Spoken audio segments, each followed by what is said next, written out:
Bonjour à tous.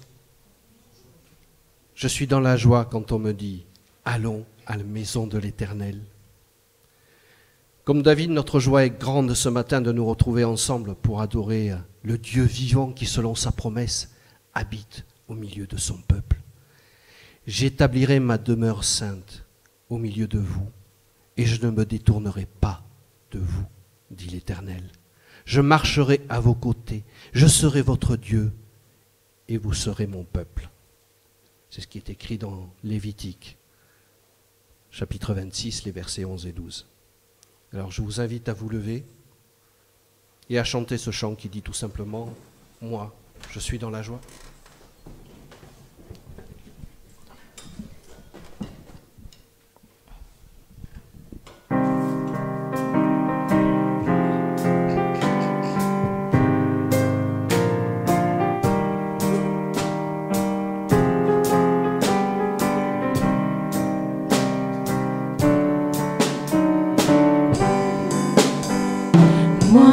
Je suis dans la joie quand on me dit allons, allons à la maison de l'Éternel. Moi, je suis dans la joie quand on me dit allons, allons à la maison de l'Éternel. Là sont réunis mes frères et mes amis, tous les gens que j'aime, ceux qui me comprennent. C'est ici que je suis bien, c'est ici que je suis bien. Moi, je suis dans la joie quand on me dit allons, allons à la maison de l'Éternel. Moi, je suis dans la joie quand on me dit allons, allons à la maison de l'Éternel. Je vous invite à vous asseoir. Je vous invite à la prière. Oui, Père éternel, ce matin, mon cœur est dans la joie. Je réponds à ton appel et tu viens à moi et moi je viens vers toi. Merci de m'accueillir dans ta maison pour te louer, te chanter, glorifier ton nom si précieux et écouter ta parole. Nous avons cet immense privilège de pouvoir te parler, mais aussi celui de pouvoir t'écouter. Alors, Seigneur, que nos cœurs se tournent vers toi, que ton esprit nous ouvre à toi pour t'aimer et t'adorer comme tu le mérites, comme tu mérites d'être aimé et adoré. Car pour nous, tu as donné ton Fils Jésus, qui a tout accompli à la croix. Merci pour cette grâce imméritée et ta paix, Père, au nom de ton Fils Jésus. Amen. Ah, comme notre monde serait si différent si nous pouvions dire, penser et vivre selon ces paroles du psaume 119. Alors permettez-moi de vous lire quelques extraits de psaume, les versets 127 à 136 et 169 à 176. Voilà pourquoi j'aime tes commandements plus que l'or le plus fin. Toutes tes exigences, je les trouve parfaitement justes. Je déteste toutes les pratiques mensongères. Les ordres que tu as donnés sont merveilleux. C'est pourquoi je m'applique à les suivre. Découvrir ta parole apporte la lumière. Elle donne du discernement aux simples. Je bois avidement tes paroles car j'ai la passion de tes commandements. Tourne-toi vers moi, accorde-moi ton appui comme tu l'as décidé pour ceux qui t'aiment. Que ton message me rende plein d'assurance. Ne laisse aucun mal me dominer. Libère-moi des hommes qui m'oppriment pour que je respecte tes exigences. Fais-moi bon accueil, je t'en prie. Enseigne-moi ta volonté. Je pleure toutes les larmes de mon cœur, de mon corps, en voyant qu'on n'observe pas ta loi. Seigneur, accueille ma plainte avec bienveillance. Tu l'as promis, donne-moi du discernement. Que ma supplication arrive jusqu'à toi. Tu t'y es engagé, libère-moi. Que mes lèvres proclament ta louange, car tu m'enseignes ta volonté. Que ma langue célèbre ta parole, car tes commandements sont tous justes. Que ta main soit là pour me venir en aide, car j'ai choisi tes exigences. Seigneur, mon grand désir, c'est que tu me sauves, et ce qui me ravit, c'est ta loi. Que je puisse vivre pour te louer, et que tes décisions me soient une aide. Je suis errant comme une brebis égarée. Viens me chercher, moi, ton serviteur, car je n'oublie pas tes commandements. Alors je vous invite à vous lever pour chanter ce chant d'adoration. Nous t'adorons, ô Père.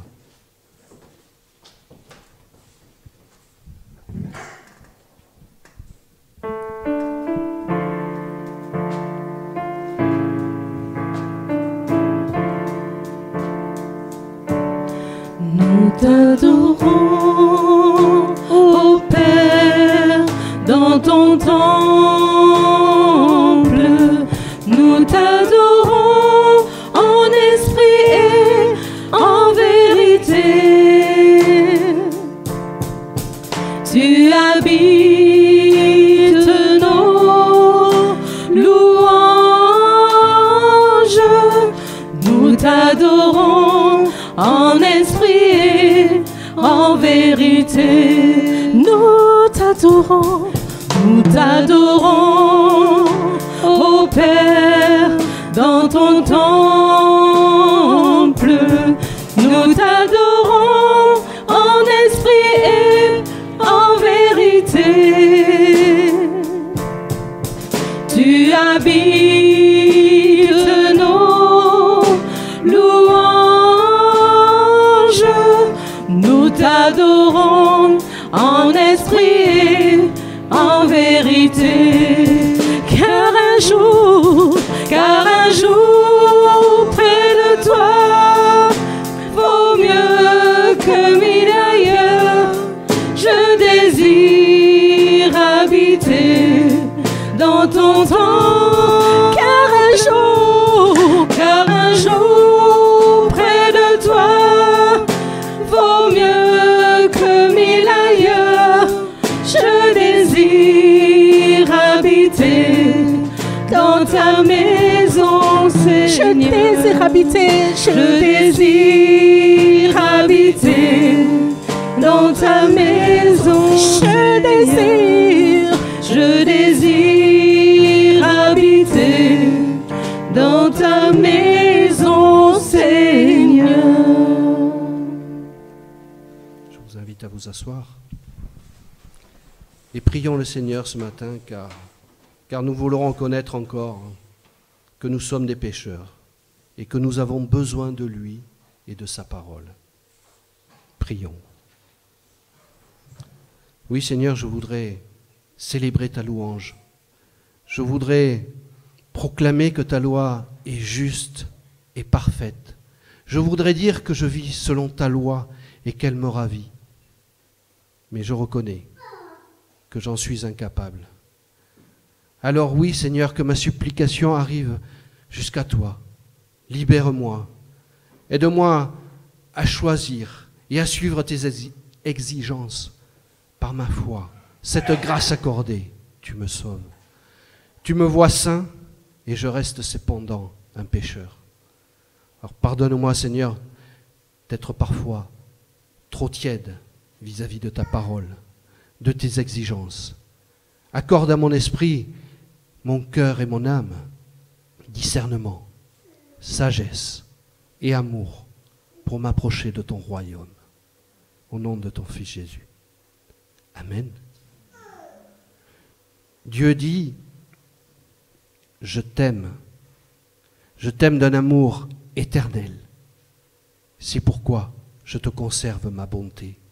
Ne crains rien, car je te rachète. Je t'appelle par ton nom, tu es à moi.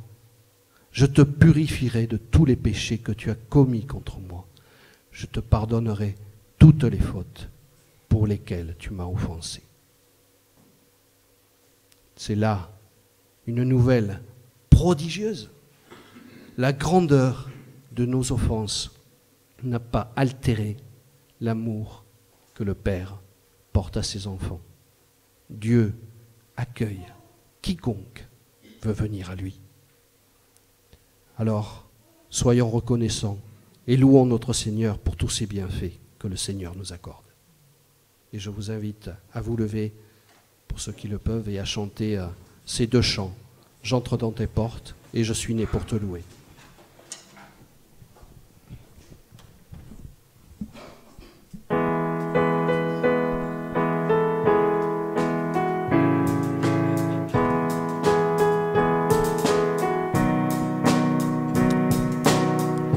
J'entre dans tes portes, j'entre dans tes parvis, avec des louanges, devant toi me voici. Je reconnais ta majesté, je reconnais ta majesté.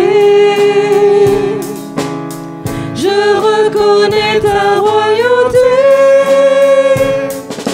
El Shaddai, Dieu puissant. J'entre dans tes portes, j'entre dans tes parvis,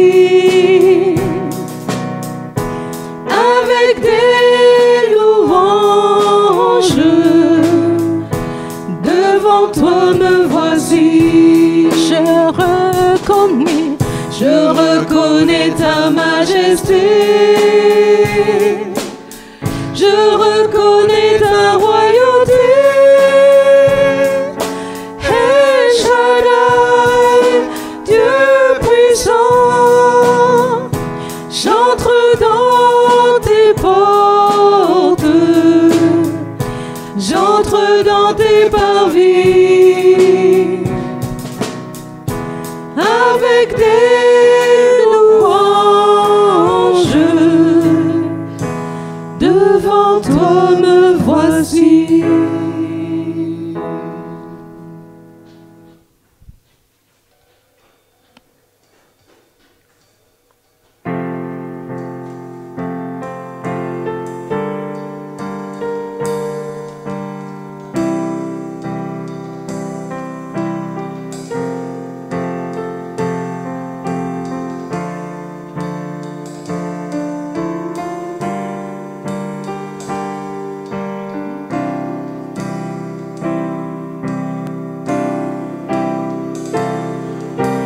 Je suis né pour te louer, je suis né pour glorifier ton nom. En toutes circonstances, apprendre à te dire merci. Je suis né pour t'aimer, je suis né pour t'adorer, mon Dieu, obéir à ta voix. Je suis fait pour toi, je suis né pour te louer, je suis né pour glorifier ton nom. En toutes circonstances, apprendre à te dire merci. Je suis né pour t'aimer,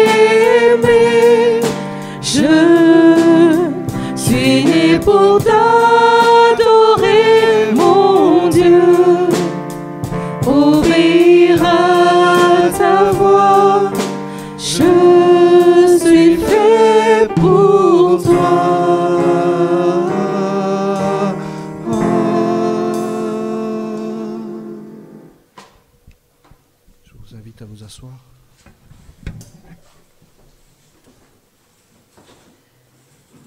Seigneur Dieu, tu es le créateur de toutes choses et c'est par ta volonté que nous existons. Pour ta gloire et pour ton service, tu nous as fait à ton image. Loué, loué, loué sois-tu. Tu nous as donné ton Fils pour sauveur. Tu as permis qu'il vive notre vie d'homme et qu'il soit livré à la mort pour notre salut. Loué sois-tu. Tu nous as envoyé l'Esprit pour qu'il vienne animer nos vies, pour qu'il nous console, nous fortifie, pour qu'il nous rassemble en Église. Loué sois-tu. Car oui, nous croyons que tu es notre Dieu, créateur de toutes choses, et que c'est par ta volonté que nous existons. Nous croyons que nous sommes faits à ton image pour te servir et te glorifier. Nous croyons que tu as donné ton Fils pour sauveur, livré à la mort pour notre salut. Nous croyons en l'Esprit Saint qui nous console et nous fortifie en l'Église universelle où nous nous rassemblons en ton nom. Amen. Et je vous invite encore à louer notre majesté, le roi des rois, et celui qui a tout donné jusqu'à sa vie pour nous. Avec ce chant qui, je dis, je te donne tout. Avec ce chant, oui, vivons ce moment d'offrande et de reconnaissance.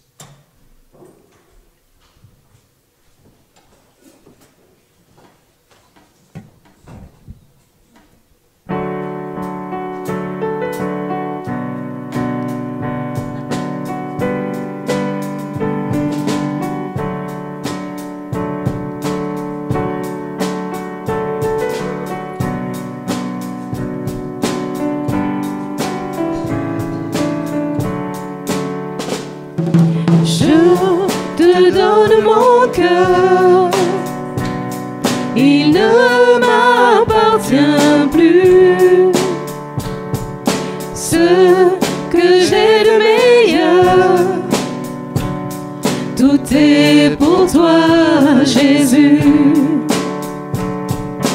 Un parfum de valeur sur toi est répandu.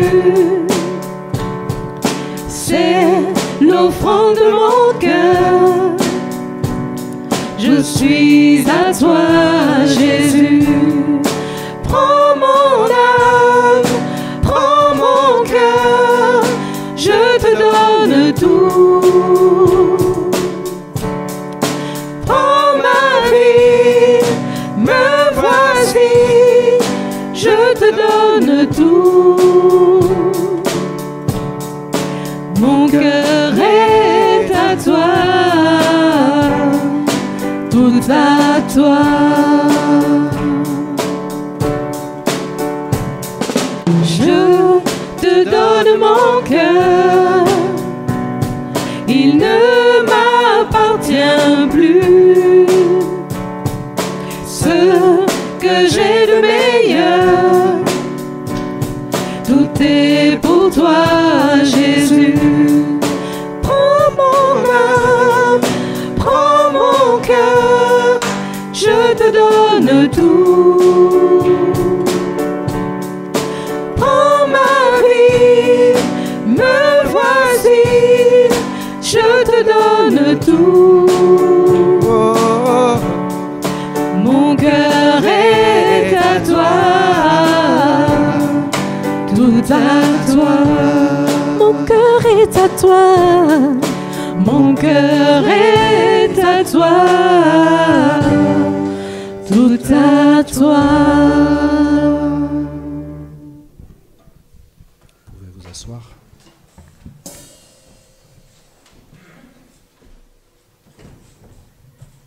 La parole du Seigneur, elle est précieuse et elle nous guide tout au long de notre vie et des différentes circonstances auxquelles nous sommes confrontés. Alors Père, que ma langue célèbre ta parole, car tes commandements sont tous juste. Oui, je le répète encore, nous avons le privilège de pouvoir te parler et toi, tu nous réponds. Et tu nous as donné, à travers les prophètes et Jésus, un enseignement que nous avons encore du mal à intégrer. Alors ce matin encore, nous nous présentons devant toi pour t'écouter, pour écouter, apprendre et vivre ta parole. Père, que ma langue célèbre ta parole et qu'elle pénètre notre cœur, notre âme et notre esprit, comme elle pénètre les humbles d'esprit et les enfants. Au nom de ton Fils Jésus. Amen. Alors ce matin, je vais vous lire 2 petits passages dans le chapitre 13 de Matthieu. Vous reconnaîtrez les paraboles du trésor et de la perle. Donc Matthieu 13, versets 44 à 52. Le royaume des cieux ressemble à un trésor enfoui dans un champ. Un homme le découvre, il le cache de nouveau, s'en va, débordant de joie, vend tout ce qu'il possède et achète ce champ. Voici à quoi ressemble encore le royaume des cieux. Un marchand cherche de belles perles. Quand il en a trouvé une de grande valeur, il s'en va vendre tout ce qu'il possède et achète cette perle précieuse. Voici encore à quoi ressemble le royaume des cieux. Des pêcheurs ont jeté en mer un filet qui ramasse toutes sortes de poissons. Une fois qu'il est rempli, les pêcheurs le tirent sur le rivage, puis ils s'assoient autour et trient leur prise. Ce qui est bon, ils le mettent dans des paniers, et ce qui ne vaut rien, ils le rejettent. C'est ainsi que les choses se passeront à la fin du monde. Les anges viendront et sépareront les méchants d'avec les justes, et ils les précipiteront dans la fournaise ardente, où il y aura des pleurs et d'amers regrets. Avez-vous compris tout cela? Oui, répondirent-ils.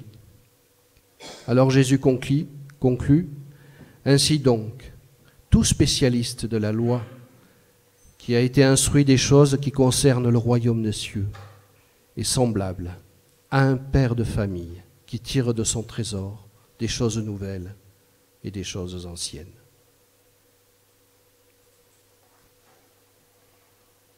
Alors mon message ce matin est inspiré d'un autre message du pasteur Marc Pernaut qui avait fait ça en février 2016. Et je voudrais que ce matin on essaye de percevoir, de voir et pourquoi pas de s'approcher du royaume des cieux. Parce qu'effectivement tout au long de ce chapitre 13, Matthieu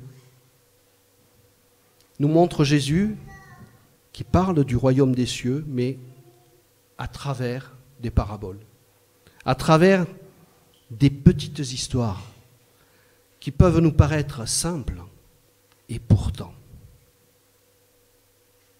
Alors comment nous apparaît ce matin le royaume des cieux à travers cette parabole du trésor et de la perle? Dans l'évangile de Matthieu, chapitre 4, verset 17, Jésus dit dans ses premiers messages, « Changez de comportement, disait-il, car le royaume des cieux s'est approché. » S'est approché. C'est là une action passée. Ça a déjà eu lieu. Le royaume des cieux s'est déjà approché. Et dans le début du sermon sur la montagne, chapitre 5, verset 3, heureux ceux qui se savent pauvres en eux-mêmes, car le royaume des cieux est à eux. Il est à eux. La phrase est au présent. le royaume des cieux est donc déjà là. Alors, qu'est-ce que le royaume des cieux? Je vais vous raconter une petite histoire. C'est un homme qui braque une banque, prend des otages et se fait tuer. Il va au ciel, il est reçu par un vieillard. Dans un premier temps, il est plutôt inquiet. Mais son hôte l'accueille dans un monde de rêve. Il peut avoir tout ce qu'il désire. Il a autant d'argent qu'il veut, mais il ne peut rien acheter, car tout est gratuit. Les filles sont jolies. Elles se donnent à lui, mais sans joie. Ils n'ont aucune peine lorsqu'il les quitte. Elles restent totalement indifférentes lorsqu'il essaye de les blesser. Quand il essaye de s'imposer en passant devant les autres, personne ne proteste. Et tout le monde lui sourit en silence. Et comme il peut avoir immédiatement tout ce que son cœur désire, les choses qu'il aimait perdent leur goût. Quand il rentre chez lui, personne ne l'attend. Et quand il ne rentre pas, personne ne s'inquiète. Un jour, il apprend que ses amis, eux, sont dans l'autre endroit. N'en pouvant plus, il appelle le vieillard et dit qu'il y a dû avoir une erreur. « Ah non, il n'y a pas d'erreur, répond le vieillard. Vous occupez bien la place qui vous est réservée. Et normalement, ne devrait-on pas aimer être au paradis? Comment se fait-il que je me sente si mal ?» interroge l'homme. Et le vieillard répond, « Mais qui vous a dit que vous étiez au paradis? Le paradis, c'est l'autre endroit. Ici, c'est la mort. »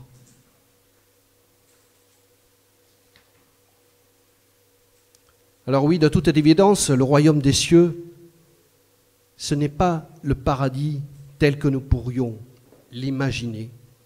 Et ce n'est pas un lieu, puisque Jésus nous annonce que nous pouvons avoir ce royaume maintenant et de notre vivant sur terre. Alors comment Jésus nous explique ce qu'est le royaume des cieux? Vous aurez remarqué qu'il en parle d'une façon curieuse quand même, toujours sous forme de petites histoires. À travers ces paraboles, Jésus ne souhaite pas nous communiquer un savoir sur le royaume de Dieu, mais au contraire, il nous invite et nous le donne à ressentir et à penser. À ressentir, car il nous fait imaginer cet ouvrier, ce paysan qui trouve un trésor en faisant son dur travail. Nous pouvons ressentir sa joie, la joie de cet homme dont la vie va être transformée. Et cette joie, et cette nouvelle vie que Jésus associe à cette notion de royaume. Il veut nous faire ressentir cela, espérer, attendre, trouver. Et Jésus nous donne aussi à penser, à nous creuser la tête. Car il y a quand même toujours quelque chose de surprenant dans ces petits contes. Il y a toujours un petit détail pour venir nous dérouter et nous surprendre. Alors que cherche Jésus à faire? Pas seulement à nous faire rêver, mais à réveiller notre intelligence et nous donner ainsi la chance d'avoir un regard neuf sur nous-mêmes, sur les autres, notre prochain et sur le monde. Alors oui, le royaume des cieux serait peut-être semblable à une petite histoire. Et que se passe-t-il dans cette petite histoire? Tout commence de façon tout à fait ordinaire, dans un monde tout à fait ordinaire. Un paysan dans son champ, un commerçant qui cherche de la bonne marchandise. Et puis, une surprise. Quelque chose d'extraordinaire survient. Un trésor ou une perle d'une beauté inégalable est trouvée. Jusque-là, l'histoire reste logique. Mais la troisième partie de ces deux histoires peuvent parfois nous paraître étranges ou surréalistes. Parce que le paysan ne semble pas du tout s'intéresser au trésor qu'il a trouvé. Il achète le champ et laisse le trésor là où il est. Et le marchand choisit de vendre tout son commerce et tout ce qu'il possède pour acquérir une perle. La structure de ces deux petits contes donnés par Jésus nous donne alors quelques pistes pour reconnaître le royaume des cieux. 1. Une vie ordinaire. Oui, nous avons tous une vie normale, comme ce paysan, ce commerçant que Jésus nous donne à imaginer. La variété de leur situation suggère que la bonne surprise de la découverte du trésor est faite pour arriver à tout le monde, à chacun d'entre vous. Oui, à chacun d'entre nous. Un trésor avait été caché dans le champ, nous dit Jésus. Il est sous-entendu là que c'est Dieu qui a caché ce trésor. Dieu a caché un extraordinaire trésor dans notre existence. Nous avons les pieds dessus et la plupart du temps, nous ne le voyons pas. Et nous ne le cherchons pas spécialement. Et pourtant, ce trésor est là. Oui, notre vie et notre personne peuvent nous paraître ordinaires parfois fades même, comme la poussière du sol, comme la terre du champ. Et pourtant, c'est là qu'il y a quelque chose d'inestimable. Vous avez remarqué que le paysan ne fait rien de spécial pour trouver ce trésor. Il vit tout simplement sa vie de façon tout à fait ordinaire. Il travaille tout simplement. Qu'est-ce que cela peut-il souligner? Jésus ne nous demande jamais de faire des choses extraordinaires pour gagner le royaume des cieux et gagner le salut. Il nous demande de vivre et d'être soi-même. Un paysan travaillant sa terre, un commerçant cherchant sa marchandise, un boulanger pétrissant son pain, un berger gardant ses brebis, un médecin soignant des malades, un pauvre mendiant son pain. Chacun, là où les hasards de l'existence et de ses choix personnels l'ont conduit. Et dans cette vie ordinaire, c'est là que nous est réservé à chacun d'entre nous un trésor. Et les protagonistes de ces deux histoires de Jésus se laissent en effet surprendre et émerveiller quand elles rencontrent le trésor caché. Parce qu'en effet, le paysan aurait pu ne pas faire attention quand sa fourche a fait apparaître une vieille casserole ou un vieux coffre contenant cette surprise. Il aurait pu prendre cela et le jeter sur le tas de pierres au bord du champ sans l'ouvrir. Le marchand de perles aurait pu se dire « Mon Dieu, une perle 100 fois plus grosse et plus belle que toutes les perles que j'ai vues depuis que je suis marchand de perles, moi, un spécialiste. Mais ce n'est pas possible, ça n'existe pas. Elle doit être fausse. » Non, là, ces personnages se laissent surprendre par le trésor. Elles le trouvent, elles sautent de joie. Dans notre monde, dans nos vies, tant de personnes passent à côté de leur trésor et restent dans une vie qu'ils pensent être ordinaire, alors qu'elle est faite pour être extraordinaire selon Jésus. Il y a tant de personnes qui passent à côté d'immenses bénédictions et qui passent à côté de ce trésor, la foi. Ce trésor qui est la connaissance de l'amour de Dieu et passe à côté du trésor qui est la joie d'aimer la vie et les personnes que l'on croise, la joie de faire un peu de bien. Le royaume des cieux est semblable à un trésor caché dans le champ qu'une personne a trouvé. Alors tout naturellement, nous pourrions conclure que le royaume des cieux est le trésor et que Jésus nous dit qu'il faut tout quitter pour vivre de ce trésor qu'est la foi en Dieu. Mais c'est là que Jésus nous surprend encore. Parce qu'il est évident que si vous trouviez un trésor dans un champ, En creusant un trou pour planter des patates. Je pense que comme 99% des gens, vous sorteriez en l'air de joie et vous partiriez avec le trésor sous le bras. Allez vivre votre vie autrement. Et dans l'histoire de Jésus, pas du tout. Au contraire, la personne qui a trouvé le trésor la remet en terre et elle va acheter ce champ. En voilà une drôle d'idée. Qu'est-ce que veut nous dire Jésus en parlant ainsi du royaume des cieux? Nous pensions que Jésus disait que le royaume des cieux était comme un trésor. Et on peut effectivement comprendre ces premiers mots comme cela. Mais quand on voit la suite de ce conte, ce n'est pas tout à fait logique.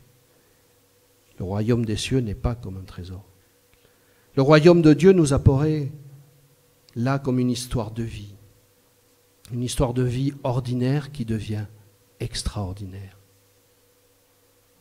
Ce n'est pas un lieu, ce n'est pas un objet, mais c'est comme une histoire où un homme a une joie intense, s'enthousiasme et se met à voir la vie tout autrement et se met à agir en conséquence.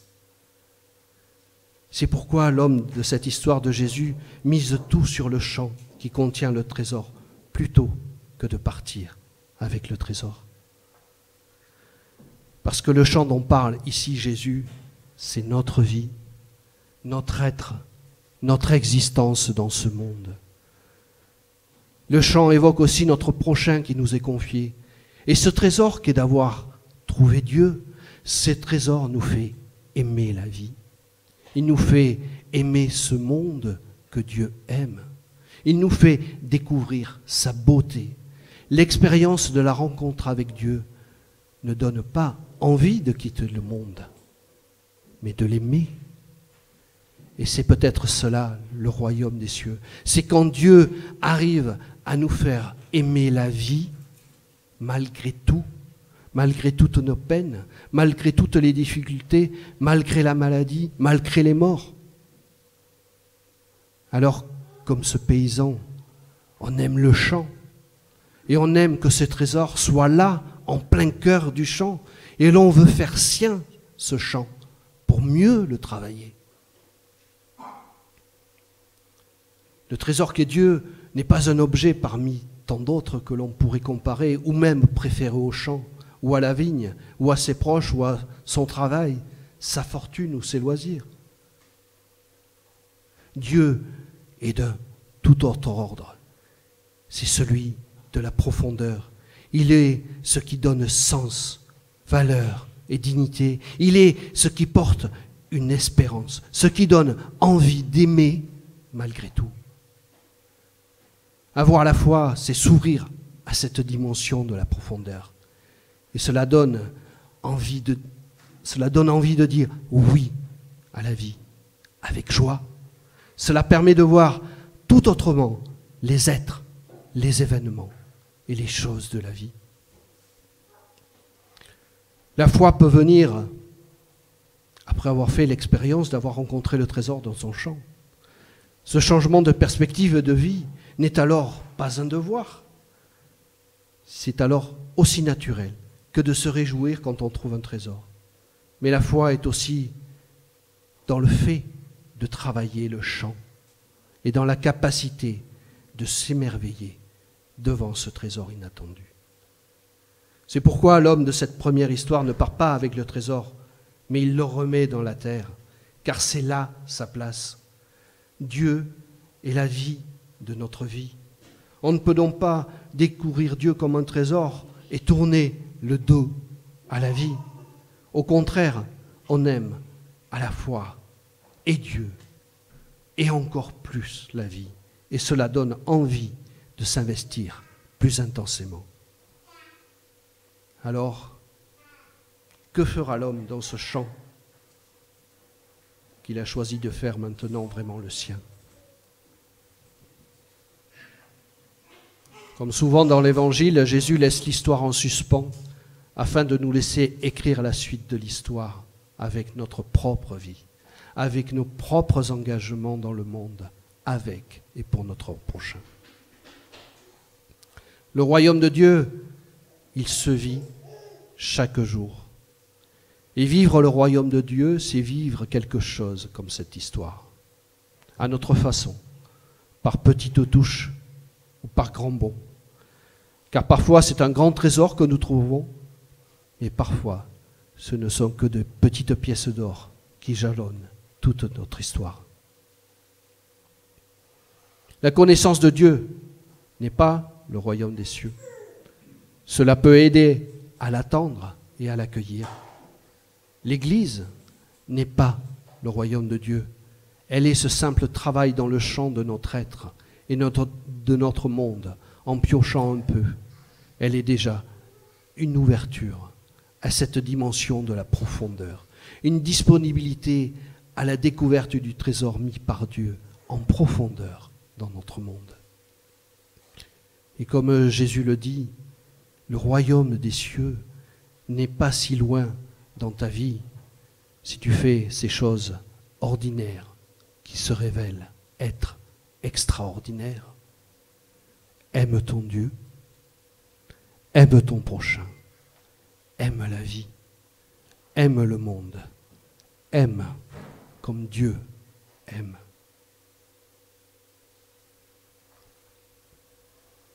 Et nous avons aussi cette seconde parabole. Le royaume des cieux est encore semblable à un marchand qui cherche de belles perles. Avec l'histoire du marchand et de la perle, Jésus nous dit que le royaume, c'est aussi la recherche de la beauté. Et Dieu est cet amateur qui cherche de belles perles. Il nous trouve et nous reconnaît comme une perle précieuse, unique. Et il saute de joie en voyant notre personnalité et ce que nous pourrions devenir. Dieu est cet amateur de beauté qui donne tout pour nous. C'est pourquoi Jésus dit que le royaume des cieux s'est déjà approché de nous, car déjà Dieu nous a trouvés. Il nous a reconnus et il nous garde. Et pourtant, au départ, nous ne sommes pas grand-chose. Excusez-moi de le dire. À peine un petit grain de sable, pas plus beau, pas plus intelligent et pas plus vivant. Mais celui qui sait y voir comme Dieu, qui sait voir à l'intérieur la profondeur des êtres, il peut se rendre compte que ce grain de sable va devenir et va être une perle d'un magnifique orient. Parce qu'en effet, qu'est-ce qu'une perle? C'est le résultat d'une multitude de couches de nacre qui entourent un simple petit grain de sable. Nous sommes des perles faites de couches d'amour, de rencontres, de belles pensées, de bonté, d'admiration, de prière, d'espérance et de services reçus et de services donnés. Voilà ce que nous sommes aux yeux de notre Dieu. Une perle de grand prix. À travers Christ, Dieu ne nous voit pas tels que nous sommes, avec nos imperfections, mais comme une lumière, un éclat de nacre, une lumière que nous sommes et qui ne brillerait pour personne s'il ne nous avait pas aidés à sortir à la surface de la plage. En conclusion, la reconnaissance de la beauté chez l'autre et du monde, c'est bien aussi ce que nous demande Jésus, car nous sommes des créatures de Dieu, faites à son image, et le monde est sa création.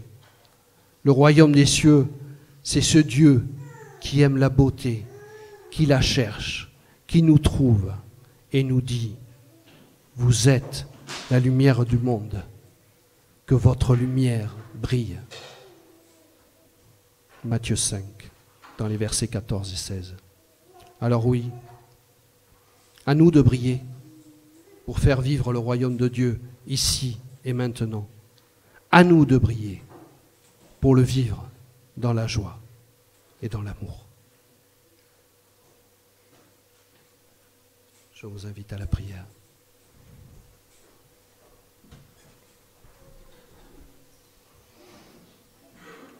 Père éternel, c'est encore un privilège immense que de voir la grâce, l'amour et l'importance que tu nous donnes et que tu donnes à chacun de nous.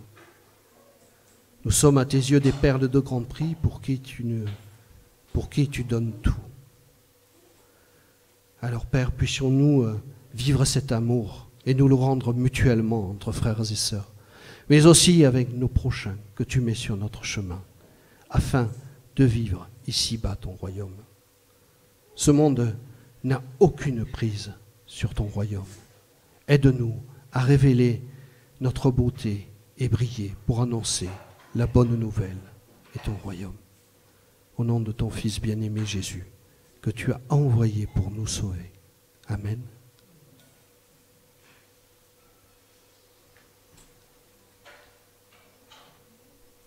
Alors nous allons nous diriger vers la fin de ce culte, mais je crois que, avant de faire les annonces, je crois que j'ai un petit témoignage de la part de...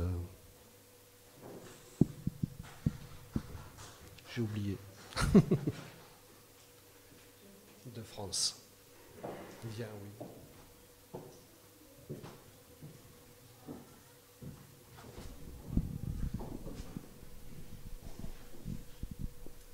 Bonjour, chers frères et sœurs. Le Seigneur nous a demandé de lui présenter nos besoins par des prières, des supplications, avec action de grâce. Et donc ce matin, je voulais partager avec vous un témoignage pour rendre grâce à Dieu pour sa bonté, son amour. Dans la prière de confession tout à l'heure, Jean-Pierre a dit que Dieu avait un amour éternel pour nous, une bonté qui ne s'épuise pas, et c'est vrai. Malgré nos péchés, quand nous nous confessons sincèrement, Dieu qui connaît les cœurs, il nous pardonne et il continue de nous manifester son amour. Et vraiment, cet amour, j'avoue que je n'arrive pas à le percevoir. C'est tellement divin qu'on est étonné, malgré notre vie, de voir que Dieu continue de nous aimer. Et je voulais vraiment partager le témoignage avec vous. Déjà, chaque matin, quand je me réveille, c'est une grâce de Dieu, parce que quand on est passé très près de la mort, on se rend compte que chaque jour, quand Dieu nous renouvelle la vie, c'est vraiment une grâce. On croit que c'est banal, tous les matins on se réveille, mais non, il y a certains qui n'arrivent pas à se réveiller les matins et qui meurent. Et nous, on a cette grâce, donc je dis merci à Dieu pour cela déjà. Et donc le témoignage, c'est ma fille qui devait dans la semaine aller à la préfecture présenter un dossier pour demander le renouvellement de son titre de séjour. Mais il se trouve que déjà on était très limite pour le délai. Et il y a 2 ans, quand elle récupérait son précédent titre, elle a eu une altercation avec une dame à la préfecture. Ça s'est apparemment très mal passé. Elle m'appelle en panique, maman, voilà ce qui s'est passé. Je me suis prise la tête avec la dame, mais elle ne voulait plus lui donner de rendez-vous pour retirer les titres. Donc j'ai dû intervenir, faire des mails et tout. On reçoit une date. Je vais avec elle parce que je ne sentais pas bien l'histoire. Et on arrive, il y a une jeune fille qui nous accueille.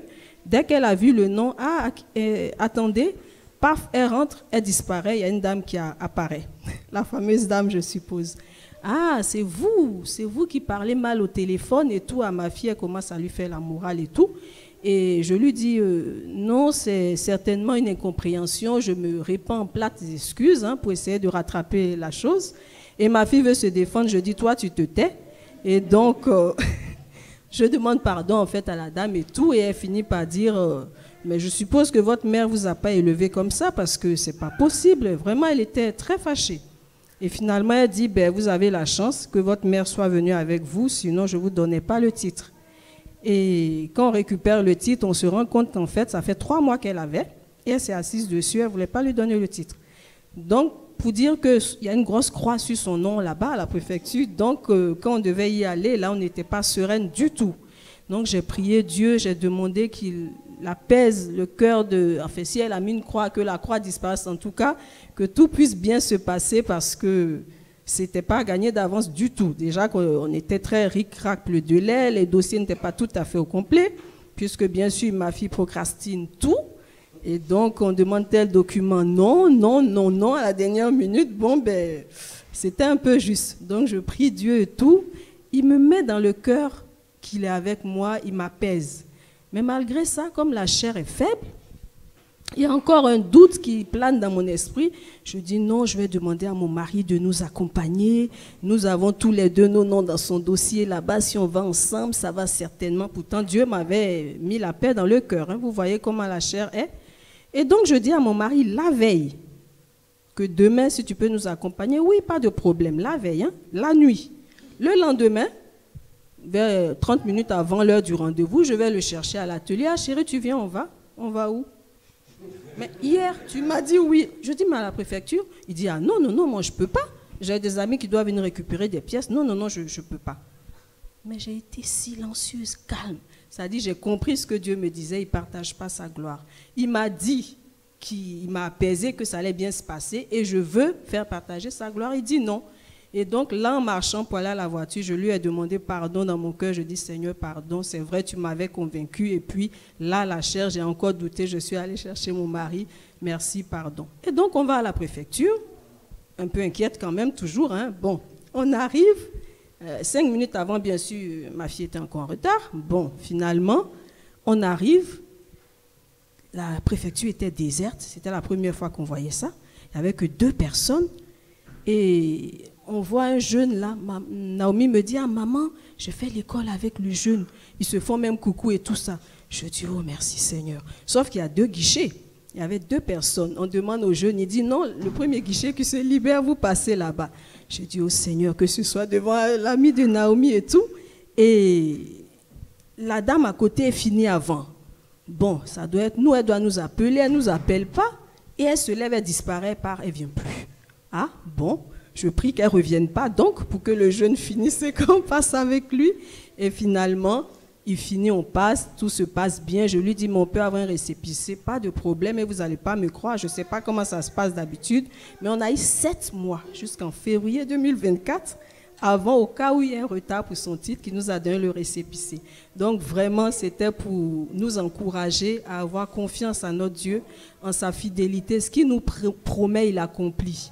Il nous a demandé de chercher premièrement la justice et le royaume de Dieu, donc de rechercher sa face, sa présence, qu'on prie pour être vraiment en communion avec lui. Et il a dit, tout le reste, il nous donnera. Il sait que ce sont nos besoins. Il nous demande de les exprimer. Quand on les exprime avec foi et que vraiment on cherche à vivre selon sa volonté, bien sûr, ce n'est pas facile, mais le Saint-Esprit va nous aider. Quand on recherche vraiment cela, le Seigneur nous exauce parce qu'il nous aime. Il est toujours à côté de nous. Il est vraiment bon pour nous. Et donc, c'était pour nous exhorter à persévérer, à ne pas douter de notre Dieu, comme j'ai douté, et vraiment à lui faire confiance parce qu'il nous aime. Même s'il ne nous donne pas aujourd'hui, il nous donnera demain parce que ce qu'il veut, c'est notre bien. Donc, qu'on en soit convaincu et qu'on persévère. Et donc, je voulais vraiment partager ces moments avec vous. Je sais que le Seigneur est au contrôle. Il a dit de lui rendre grâce, même quand on n'a pas encore eu la chose. Je sais qu'il va faire, il continue toujours. Et vraiment, je voulais le bénir pour cela. Merci. Amen.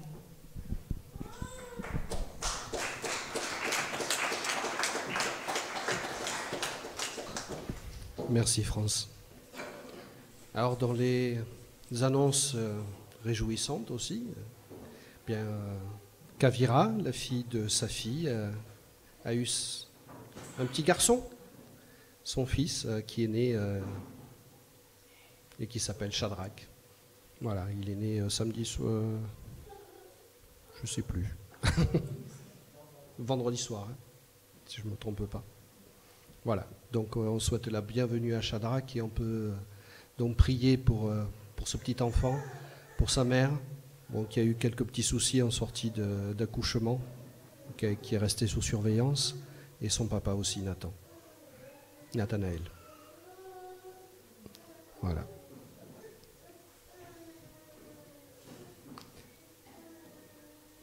Dans les annonces aussi, je vous invite, c'est un peu en avance, mais je vous invite quand même à noter dans vos agendas que le samedi 2 septembre 2023, nous recommencerons, comme nous avions fait il y a quelque temps, au mois d'avril, je crois, un temps de prière et de jeûne, pareil, même dans les mêmes circonstances, entre 11h30 et 14h. Donc on se retrouvera pour chanter, louer le Seigneur et prier pendant ce temps-là. Bon, dimanche prochain, il devrait y avoir culte aussi, le 6 août. Et il sera suivi d'un repas partagé comme aujourd'hui. Voilà pour les annonces. Eh bien, je vous invite, avant de terminer ce culte, quand même de prier dans une prière d'intercession,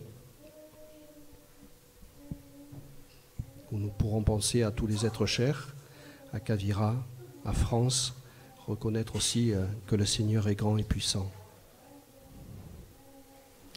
Seigneur, toi qui nous as dit que là où 2 ou 3 sont assemblés, je serai au milieu d'eux, et que tout ce que vous demanderez en mon nom vous sera accordé, nous voulons ce matin croire en cette promesse.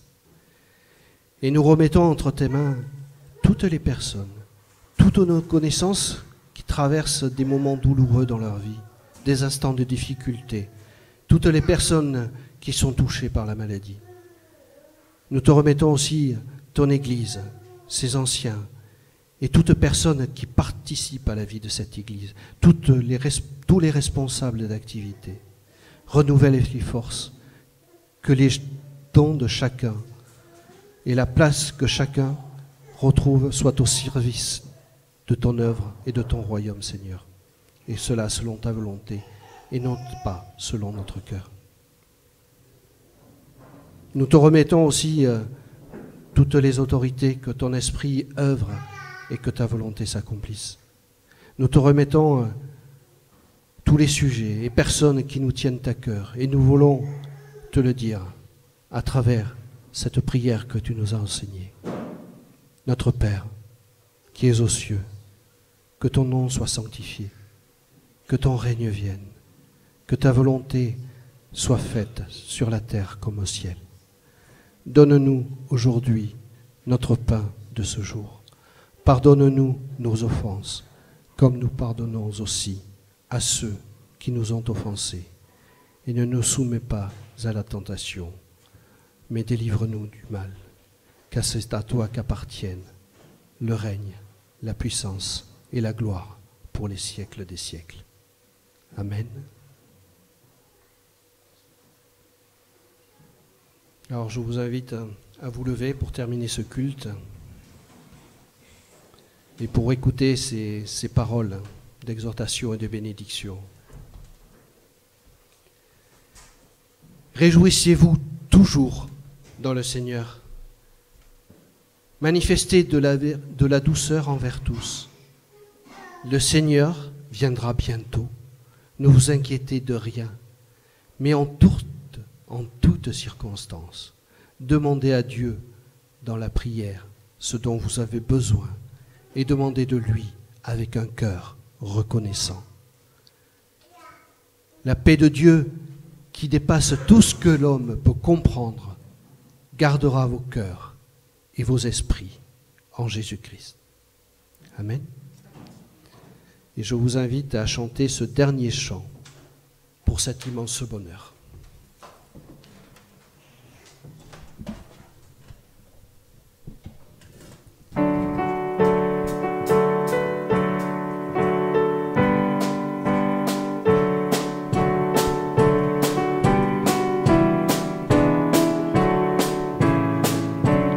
Pour cet immense bonheur, alléluia,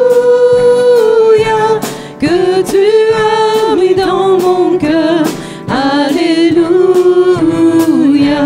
je veux te chanter, Seigneur, alléluia, oui, Jésus est mon sauveur, alléluia, je le redirai encore, alléluia, que pour moi Jésus est mort, alléluia, voilà pourquoi je l'adore, alléluia, lui seul est tout mon trésor, alléluia, que chaque jour à chaque heure, alléluia, en moi tu es ta demeure, alléluia, que ma vie soit une fleur, alléluia, un un parfum pour toi, Seigneur. Alléluia. Amen. Amen. Amen. Amen. Amen. Amen. Amen. Amen. Amen. Amen. Amen. Amen. Amen. Amen. Amen. Alléluia. Amen. Alléluia. Amen. Amen. Un dernier amen. Amen. Alléluia. Amen. Alléluia. Amen. Amen. Amen.